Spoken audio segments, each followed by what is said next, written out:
नमस्कार, 100 न्यूज में आपका स्वागत है। मैं हूं आपके साथ दीप्ति। आइए शुरुआत करते हैं खास खबरों के साथ। फिरोजाबाद के टूंडला में स्कूल में किशोरों का हुआ टीकाकरण। दरअसल पूरा मामला टूंडला बसई रोड स्थित सनशाइन स्कूल का है, जहां प्रधानाध्यापक संजीव तोमर ने बताया कि भारत सरकार के निर्देशन में 15 से 17 वर्ष के किशोरों का मुफ्त वैक्सीनेशन हो रहा है। टूंडला स्वास्थ्य विभाग की टीम किशोरों का टीकाकरण कर रही है, जिससे बढ़ रहे कोरोना वायरस व ओमिक्रॉन बीमारी से बचाव होगा। सभी किशोर दिखाई दिए काफ़ी खुश। जो बच्चों के टीकाकरण हो रहा है, इसके बारे में बताइए। आज विद्यालय संस्थान इंटर कॉलेज में भारत सरकार के निर्देश के द्वारा टीकाकरण कराया जा रहा है, जिसमें बच्चों की उम्र जो है 14 साल से लेकर 18 साल तक के बीच में, यानी कि 2007 और 2007 से पहले का जिनका जन्म हुआ है उनको टीकाकरण के निर्देश दिए गए हैं। और आज एक बड़े स्तर पर जो है विद्यालय में एक कैंप वैक्सीनेशन का लगाया गया है। तो अभी तक कितने बच्चों में टीकाकरण हो गया होगा? लगभग 100 बच्चों से ऊपर टीकाकरण हो चुका है, जिसमें क्लास 9, 10, 11, 12 के बच्चे हैं। और बच्चों में बड़ा खुशी की जिज्ञासा है और अच्छा लग रहा हमें कि उनको ये वैक्सीनेशन मिला है और इससे बहुत अच्छा प्रोटेक्शन मिलेगा उन्हें। वायरस जैसे इस तरह से ओमिक्रॉन फैल रहा है, तो इससे बहुत अच्छा उन्हें रेस्पॉन्स मिलेगा और बीमारियों से भी बचना होगा। बच्चों में किसी प्रकार का डर भय तो नहीं है? नहीं, इस समय किसी तरह का कोई भय नहीं है, ना कोई डर है, और बच्चे बड़ा खुशी इसको वैक्सीनेशन को लगवा रहे हैं।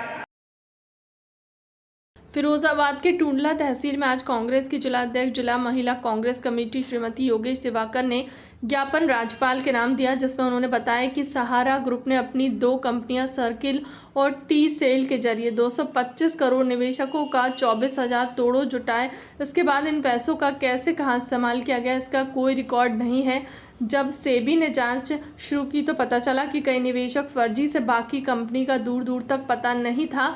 सहारा India Real Estate Corporation Limited, Sahara Housing Investment Corporation Limited गरीब व सामान्य स्तर के लोगों के ना बेहतर भविष्य, बेटियों की शादी आदि के लिए अपनी मोटी कमाई में जमा कराया, जो निश्चित मियाद पूरा होने के भी सालों से उनका पैसा वापस नहीं मिल पा रहा। सरकार जब से हमारी बनी है भाजपा सरकार, तब से हमारी कांग्रेस पार्टी थी, उससे पहले कभी ऐसा नहीं हुआ। जो हमारी कंपनियां हैं, कम से कम 25-30 कंपनियां हैं, अब उनमें सबसे बड़ी कंपनी हमारी जैसे कि पल्स है, सहारा है, उसमें बहुत गरीब और मजदूरों के 100 रुपए जो महीने के भी बेचारे जमा करते थे।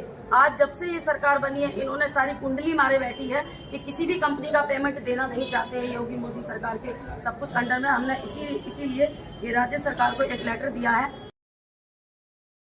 उत्तर प्रदेश फतेहपुर जिले के ललोली थाना क्षेत्र के कर्रा कनक गांव के सरसों के खेत में 17 वर्षीय किशोरी की धारदार हथियार से गला काटकर निर्मम हत्या किया हुआ शव मिलने की सूचना पर मौके पर पहुंची पुलिस ने शव का पंचनामा भरते हुए पोस्टमार्टम के लिए भेज जांच पड़ताल में जुट गई। बताया जा रहा है कि किशोरी आज सुबह 7 बजे शौच क्रिया के लिए जंगल गई थी, लेकिन जब वह घर वापस नहीं पहुंची तो परिजनों ने खोजबीन शुरू की, जिसके बाद युवती का हत्या युक्त शव गाँव के बाहर सरसों के खेत में मिला। जनपद फतेहपुर ललोली थाना क्षेत्र के ग्राम कुर्रा करक निवासी लक्ष्मी प्रसाद ने थाना ललोली पर प्रार्थना पत्र दिया कि आज सुबह करीब 7 बजे उसकी पुत्री निशा उम्र 17 वर्ष शौच के लिए घर से खेतों की तरफ गई थी। 1 घंटे बाद जब वह वापस नहीं लौटी तो खोजने पर मलखान के खेत में वह मृत पड़ी मिली। उसकी हत्या किसी अज्ञात व्यक्ति के द्वारा गले में चोट पहुँचाकर कर दी गई है। लक्ष्मी प्रसाद के प्रार्थना पत्र पर थाना ललोली में अभियोग पंजीकृत कर विधिक कार्रवाई करते हुए शव को पोस्टमार्टम के लिए भेजा जा रहा है। शीघ्र ही घटना का अनावरण किया जाएगा।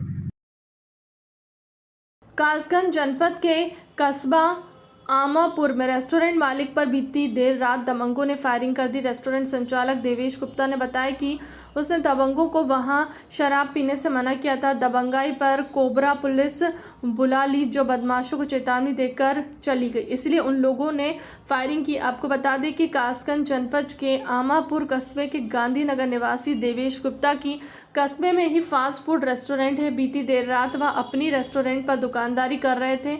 इसी बीच दबंग सोनू यादव अपने एक अन्य साथी व सोमेंद्र यादव निवासी गांव सेवका के साथ दुकान पर आकर जबरन शराब पीने लगा। जब रेस्टोरेंट मालिक देवेश ने शराब पीने से मना किया तो दबंगों ने देवेश को गालियां देना शुरू कर दी। घटना ये हुई, मैं अपनी दुकान पर करीब 8 बजे दुकानदारी कर रहा था। उसी समय सोनू यादव पुत्र रघुवर यादव निवासी सेवका के रहने वाले हैं। ये फास्ट फूड खाने के उद्देश्य से दुकान पर आए और उसी समय ये लोग जबरन शराब पीने के उद्देश्य से बैठ गए। मेरे मना करने के बावजूद भी इन्होंने मेज़ पर रखे हुए कांच के गिलासों में शराब कर ली और गाली गलौज करने लगे। मैंने कोबरा मोबाइल पुलिस को फ़ोन किया। उस समय सद्दाम हुसैन और हरीश भाई साहब पहुँचे। उनके समझाने के बाद ये लोग गाली गलौज करते हुए और धमकी देते हुए जान से मारने के चले गए। तदुपरांत 10 मिनट बाद आए और सीधे मुझ पर फायर किया और फायर करने के बाद मैं नीचे बैठ गया और गोली ज़मीन में धंस गई। वरिष्ठ पुलिस अधीक्षक के द्वारा मोरानीपुर के पुलिस क्षेत्र अधिकारी बनाए गए अरुण कुमार चौरसिया संभाला पदभार। जानकारी के अनुसार वरिष्ठ पुलिस अधीक्षक झांसी के द्वारा अरुण कुमार चौरसिया को मोरानीपुर पुलिस क्षेत्र अधिकारी बनाया गया है। बताते चले इसके पूर्व विवेक सिंह पुलिस क्षेत्र अधिकारी मोरानीपुर हुआ करते थे।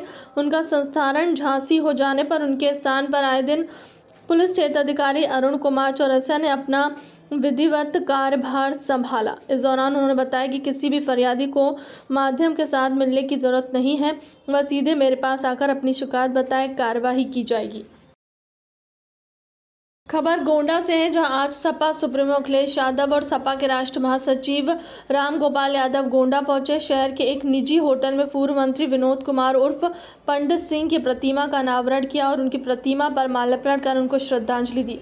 दरअसल पूर्व काबीना मंत्री पंडित सिंह का बीते कोरोना काल में निधन हो गया था और उनकी जयंती थी। इस अवसर पर उनके निजी होटल में परिजनों ने श्रद्धांजलि सभा का आयोजन किया था। इसी कार्यक्रम में शामिल होने आए सपा के दोनों शीघ्र नेताओं ने श्रद्धांजलि दी और मंच से कार्यकर्ताओं को संबोधित किया। मंच से अखिलेश ने जब विपक्ष पर निशाना साधा, वहीं सपा सरकार वापस आने पर तमाम तोहफे देने के वादे किए। तुम्हें सवाल ये पूछना चाहिए, मुख्यमंत्री टिकट मांग रहे हैं, कभी इस विधानसभा से, कभी उस विधानसभा से, कभी उस विधानसभा, उन्हें कोई टिकट नहीं दे रहा। अरे आप जानते ही नहीं हो। आपको मैं बताऊं, मुख्यमंत्री जी टिकट मांग रहे हैं, कभी इस विधानसभा से, कभी उस विधानसभा से, कभी उस विधानसभा, क्योंकि वो भारतीय जनता पार्टी के सदस्य नहीं है। पूरे भारतीय जनता पार्टी के लिए दुखी है उनसे। थाना सिटी कोतवाली के हनुमान चौराहे पर 4 जनवरी 2022 को चावला बूट हाउस पर गोलीबारी की सनसनीखेज वारदात अंजाम देने वाले 2 आरोपियों को पकड़ने में सफलता अर्जित की है। इस वारदात का खुलासा मुरैना पुलिस अधीक्षक ललित शाक्यवान ने करते हुए बताया कि मुरैना शहर के हनुमान चौराहे पर चावला बूट हाउस पर 4 जनवरी 2022 को जूता खरीदने के पैसे के लेन देन को लेकर विवाद हुआ था। विवाद इतना बढ़ गया, आरोपी गढ़ों ने चावला बूट हाउस पर गोलीबारी की घटना को अंजाम दे दिया। बीच शहर में गोलीबारी की घटना से इतनी दहशत फैल गई कि आम लोगों का भय का वातावरण उत्पन्न हो गया। उसको देखते हुए मुरैना पुलिस अधीक्षक ललित शाक्यवान ने तत्काल आरोपियों की गिरफ्तारी के लिए टीमों का गठन किया। उन टीमों ने तत्काल सीसीटीवी फुटेजों के आधार पर आरोपियों की तलाश की और पुलिस ने मुखबिर की सूचना के आधार पर घटना के मुख्य आरोपी और उनके एक साथी को गिरफ्तार करने में सफलता अर्जित की। घटनाक्रम यही है कि वो उद्देश्य उनका यही था कि उनकी दुकान पर गए और सबसे मेन काम तो उन्होंने वो किया कि उन्होंने फायर की, अपने अवैध कट्टा निकाल के उन्होंने फायर किया, क्योंकि अपने आप में एक असामाजिक जो तत्व हैं उनकी कार्य जो प्रणाली है वही।